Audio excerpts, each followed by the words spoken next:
Assalamu alaikum students.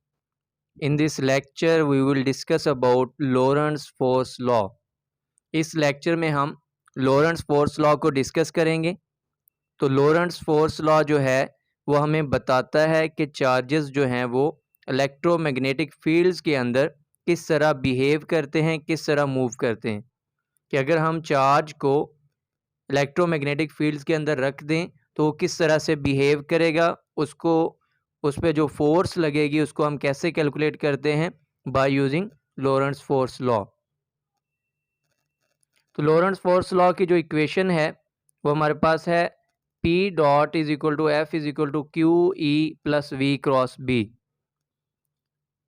तो Q E जो है वो इलेक्ट्रिक फोर्स है और वी क्रॉस बी जो है वो हमारे पास मैग्नेटिक फोर्स है। तो बेसिकली लॉरेंट्स लॉ जो है वो सम है इलेक्ट्रिक प्लस मैग्नेटिक फोर्स का। F is equal to Q E plus V cross B में जो वी क्रॉस बी वाला पार्ट है ये सर्कुलेशन है ड्यू टू मैग्नेटिक फील्ड और क्यू ई जो है वो ड्रिफ्ट है ड्यू टू इलेक्ट्रिक फील्ड। तो लॉरेंट्स फोर्स लॉ जो है उसमें सर्कुलेशन और ड्रिफ्ट इंक्लूड होती है कि जब चार्ज को हम इलेक्ट्रोमैग्नेटिक फील्ड्स के अंदर रखेंगे तो वहाँ पे सर्कुलेशन भी होगी और ड्रिफ्ट भी होगी।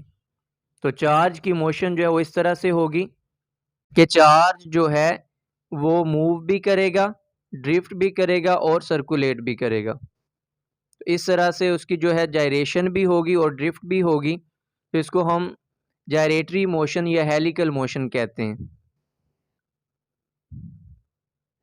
अब प्रॉपर्टीज देखते हैं हम इलेक्ट्रिक और मैग्नेटिक फील्ड्स की। तो इलेक्ट्रिक और मैग्नेटिक फील्ड्स वेक्टर्स हैं और स्पेस टाइम में एग्जिस्ट करते हैं। तो ये इस तरह से इलेक्ट्रिक फील्ड जो है वो फंक्शन होगा स्पेस और टाइम का, इसी तरह मैग्नेटिक फील्ड जो है वो फंक्शन होगा स्पेस और टाइम का।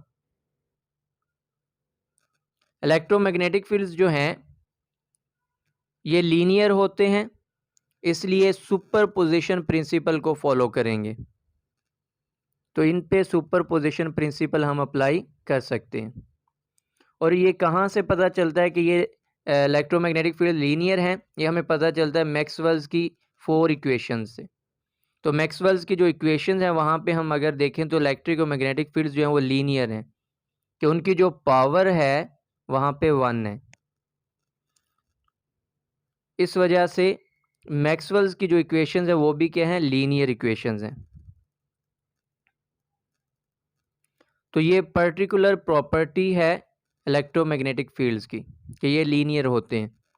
तो इनको हम फिर वेक्टर सम करके ऐड कर सकते हैं कि अगर एक चार्ज पे 2 चार्जेस की वजह से फोर्स लग रही हो तो हम उसको वेक्टर सम करके लीनियर सुपरपोजिशन प्रिंसिपल लगा के उसको कैलकुलेट कर सकते हैं।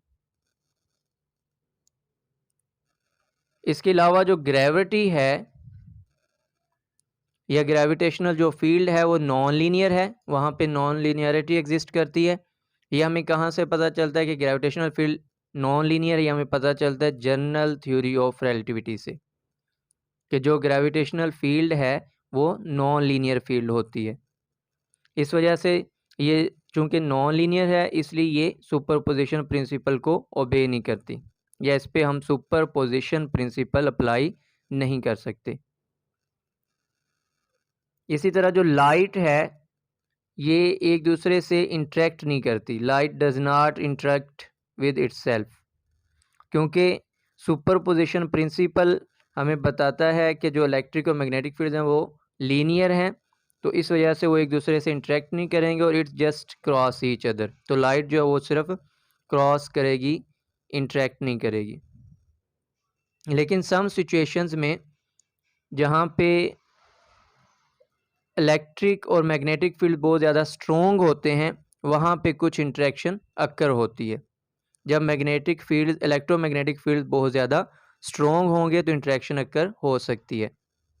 ये हमारे पास जो लॉरेंट फोर्स लॉ है और जो मैक्सवेल्स की 4 इक्वेशन हैं ये कंबाइन होके ये इलेक्ट्रिसिटी और मैग्नेटिज्म के लॉज को कंप्राइजेस करते हैं कि ये फंडामेंटल लॉज हैं इलेक्ट्रोमैग्नेटिक के या इलेक्ट्रोडायनामिक्स के, जिस इन 5 जो लॉज़ हैं, ये 5 इक्वेशंस हैं, इनसे हम जो है वो पूरी इलेक्ट्रोडायनामिक्स को एक्सप्लेन कर सकते हैं, डिफ़ाइन कर सकते हैं।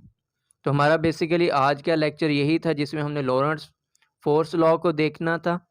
तो इसमें हमने देखा कि लॉरेंट फ़ोर्स लॉ जो है वो हमें क्या बताती है कि चार्जेस की मोशन को बताती है कि चार्जेस जब इलेक्ट्रिक और मैग्नेटिक फील्ड के अंदर रखेंगे तो चार्जेस किस तरह से बिहेव करेंगे और उन पे लगने वाले जो फोर्स है उसको हम कैसे कैलकुलेट करेंगे।